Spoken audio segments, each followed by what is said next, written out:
श्री स्वामी समर्थ. श्री स्वामी समर्थ. श्री स्वामी समर्थ. भिवू नकोस, मी तुझ्या पाठीशी आहे. महिमा स्वामी समर्थांच्या. अक्कलकोटला एक गरीब विधवा राहत होती. तिचं नाव होतं सखूबाई. एकटी, निराधार, घरात लहान मुलगा. नवरा गेला होता. उपासमार होती. कोणाचाच आधार नव्हता. शेजारी होते, पण मदत करायला कोणाला वेळ नव्हता. सखूबाईच्या डोळ्यात रोज अश्रू असायचे. रात्री झोप नसायची. पोटाची भूक होती आणि मनाचीही. पण एक गोष्ट होती तिच्याकडे, एकच गोष्ट, श्री स्वामी समर्थांवर अढळ श्रद्धा. रोज सकाळी उठायची. स्वामींचा फोटो समोर ठेवायची. हात जोडायची, डोळे मिटायची. स्वामी, तुम्हीच माझे आई, तुम्हीच माझे बाबा, तुम्हीच माझा आधार, एवढंच. एके दिवशी सखूबाईच्या मुलाला ताप आला. साधा ताप नव्हता. 3 दिवस झाले ताप उतरेना. मुलगा तळमळत होता. सखूबाई रात्रभर जागून बसली होती. वैद्य आणायला पैसे नव्हते. औषध आणायला पैसे नव्हते. घरात अन्नही नव्हतं नीट. ती मुलाच्या कपाळावर थंड पाण्याची घडी ठेवत होती आणि मनात स्वामींचा धावा करत होती. स्वामी, माझ्या लेकराला वाचवा. तुमच्याशिवाय कोण आहे मला? 4थ्या दिवशी सकाळी दारावर थाप पडली. सखूबाईनं दार उघडलं. दारात एक वृद्ध साधू उभे होते. पांढरी दाढी, शांत डोळे, हातात काठी. सखूबाईनं त्यांना ओळखलं नाही, पण त्यांच्या चेहऱ्यावर एक वेगळंच तेज होतं. साधू म्हणाले, माय, आत येऊ का?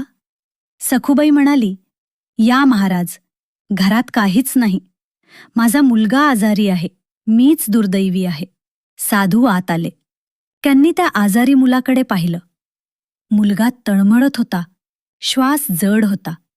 साधूंनी हळूच त्या मुलाच्या कपाळावर हात ठेवला.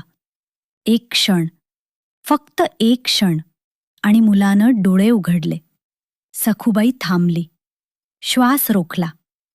मुलानं हळूच विचारलं, आई, मला भूक लागली. सखूबाईच्या डोळ्यात अश्रू आले. ती साधूंच्या पाया पडायला वाकली, पण साधू तिथे नव्हते. ती उठली. इकडे तिकडे पाहिलं. दार बंद होतं. खिडकी बंद होती. ते साधू कुठे गेले? कसे गेले? सखूबाई धावत दारात गेली. रस्त्यावर पाहिलं. कोणी नाही. रिकामा रस्ता. शेजारच्या काकूंना विचारलं, काकू, इकडून कोणी साधू गेले का आत्ता? काकू म्हणाल्या, नाही ग बाई, मी इथेच होते. कोणी आलं नाही, कोणी गेलं नाही. सखूबाई आत आली. मुलगा उठून बसला होता. ताप गेला होता. चेहऱ्यावर हसू होतं. सखूबाईनं स्वामींच्या फोटोकडे पाहिलं आणि तिला जाणवलं ते साधू कोण होते. ती स्वामींच्या फोटोसमोर बसली. हात जोडले, डोळे मिटले आणि हुंदका फुटला. स्वामी, तुम्ही आलात, माझ्यासाठी आलात. आसवं थांबेनात, पण त्या आसवात दुःख नव्हतं. त्या आसवात होती कृतज्ञता. त्या आसवात होता विश्वास की स्वामी कधीच दूर नाहीत. जेव्हा आपण पूर्ण हरतो, जेव्हा आपण पूर्ण एकटे होतो, त्याच क्षणी ते सर्वात जवळ असतात. अक्कलकोटमध्ये राहून स्वामींनी अशा अनेक भक्तांवर आपली कृपा केली. कोणाच्या मुलाला जीवदान दिलं, कोणाच्या घरात अन्न आणलं, कोणाच्या मनातला अंधार दूर केलं. कारण स्वामींचं वचन आहे, भिवू नकोस, मी तुझ्या पाठीशी आहे. मंडळी, हा व्हिडिओ पाहिल्याबद्दल मनापासून धन्यवाद. जर स्वामींची ही कथा ऐकून तुमचं मन भरलं असेल तर एक लाईक नक्की करा. हा व्हिडिओ तुमच्या घरातल्यांना, मित्रांना शेअर करा. कारण स्वामींचं नाव जास्तीत जास्त माणसांपर्यंत पोहोचणं हीच खरी सेवा आहे.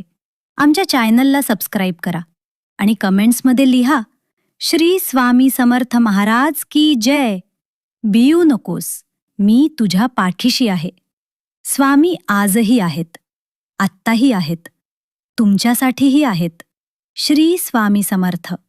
जय जय स्वामी समर्थ.